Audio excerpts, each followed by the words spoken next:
This year, we followed the Gridlife season, a 5-round time attack championship of some of the best in North America. But over on the West Coast, another time attack series has been taking place, and it concludes this weekend for the last event of the season.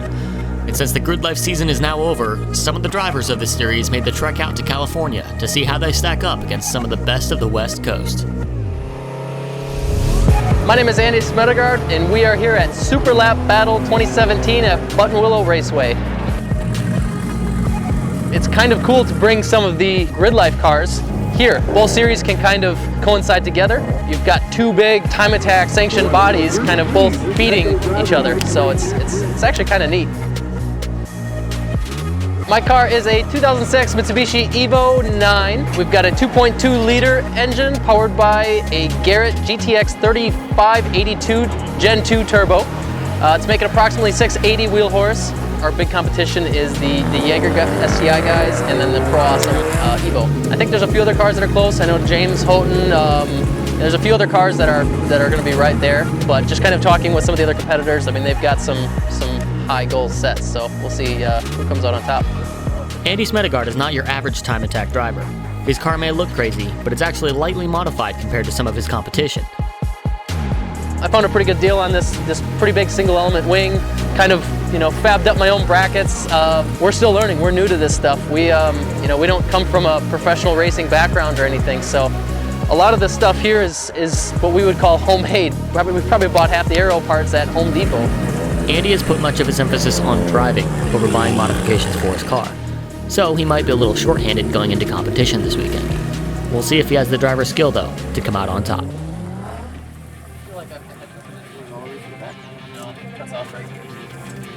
It's real early in the morning, just getting the car ready to go for our first practice session. We made a few little changes on the car, kind of last minute. We put the sequential transmission from our other car in this one. So we're gonna go out in this practice session and kind of give the car a shakedown, see how everything feels. This first practice session doesn't count for time, so it's literally just a pure shakedown event, not going for lap time or anything. Just wanna make sure the car is in good running order.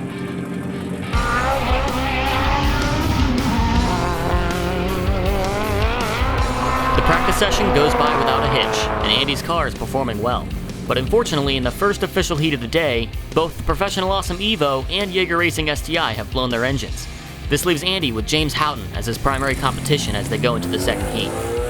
So I'm James Houghton. We're here at the Global Time Attack Super Lap Battle Finals at Buttonwillow Raceway. So the first session was okay. We had a few issues that we were struggling through. We worked through them. We thought we had them pretty much solved. So we went out for the second session and we broke the front wheel drive record by 1.1 seconds, and I believe we went 1.3 seconds faster than we went last year. So super excited, but on the cool down lap, seems like we've spit a rod through the block. So this track is super tough for cars that have high cornering speeds and high G loads, and we saw a little bit of low oil pressure on the data, and that seems to be when the motor expired.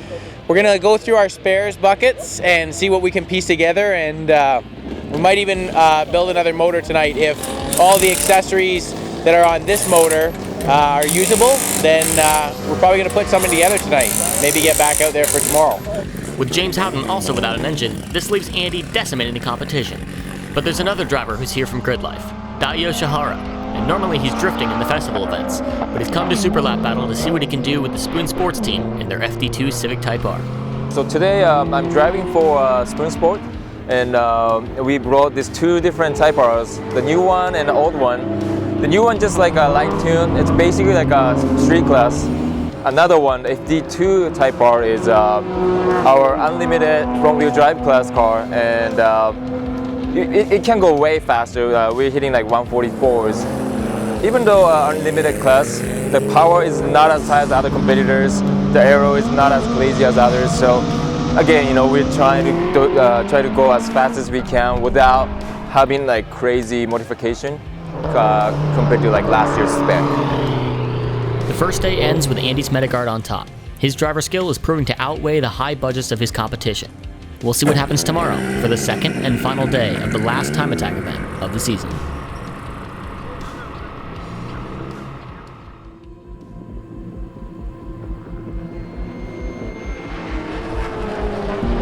The second day starts off smoothly. Andy continues to improve a little on his time from yesterday. As drivers go through a time attack event, they're constantly making adjustments to their driving style and to their car. One of these adjustments is suspension. Suspension's been doing great. We got to actually call Dave, the guy who built our stance suspension. He gave us a few little advice about changing some rebound settings to maybe help with some of the bumpy sections of this course. With the three-way adjustability, it's almost needed to really dial in a car, from track to track. Every track's different, so you need that adjustment. There's 5 primary aspects to Andy's suspension, and most people are familiar with spring rates and ride height. But what you don't think about is rebound, high and low speed compression adjustments. Because I think this is really interesting, let's take a minute for Andy to explain what these fluid adjustments are. All right, we were running the Stance XR3 three-way adjustable suspension, and that gives us one rebound adjustment and a separate high and low speed compression adjustment.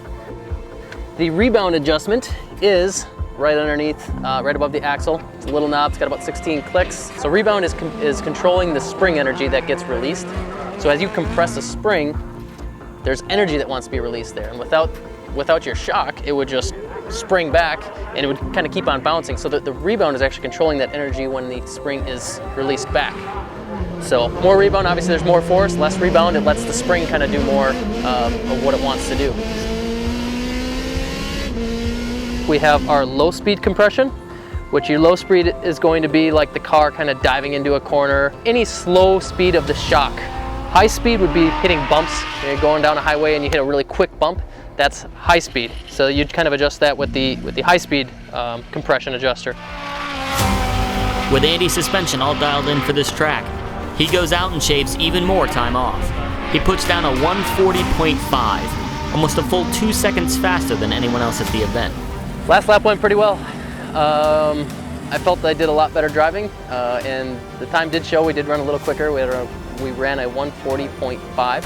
So Ron's been checking out the logs and he's kind of been noticing the intake air temps going up a little bit. So to fix that, we pulled out the factory headlights and then filled it in with a bunch of Gorilla Tape, sealed it all off and made a little ram air intake. And he's just told me that I think our intake temps were down over 10 degrees. It's been a little over 24 hours from when Andy's 3 top competitors blew their engines, and they haven't been sitting around doing nothing. Professional Awesome Racing has managed to complete a full engine rebuild, and they're fired up and ready to go out for the final session of the day. Over at Jaeger Racing, they've also rebuilt their Subaru and are ready to take down Andy's time. And at the last possible minute, James Houghton and his team button up their new engine as well. So 26 hours ago, the motor failed.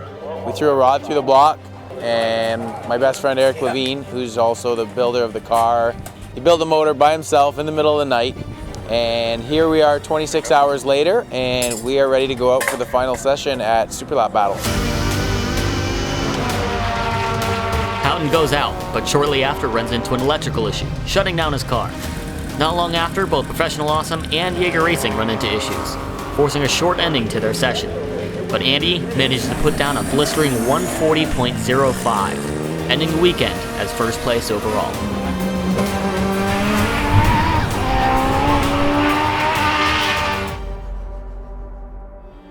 We did it! First place overall, we won Super Lap Battle. Really got to give a big thank you to Gridlife, Quick Trick, Stance Suspension, Garrett Turbo, RS Motors, everyone from the whole 365 family and everything. We had a bunch of people at the last minute throw a bunch of money for some Hoosier tires.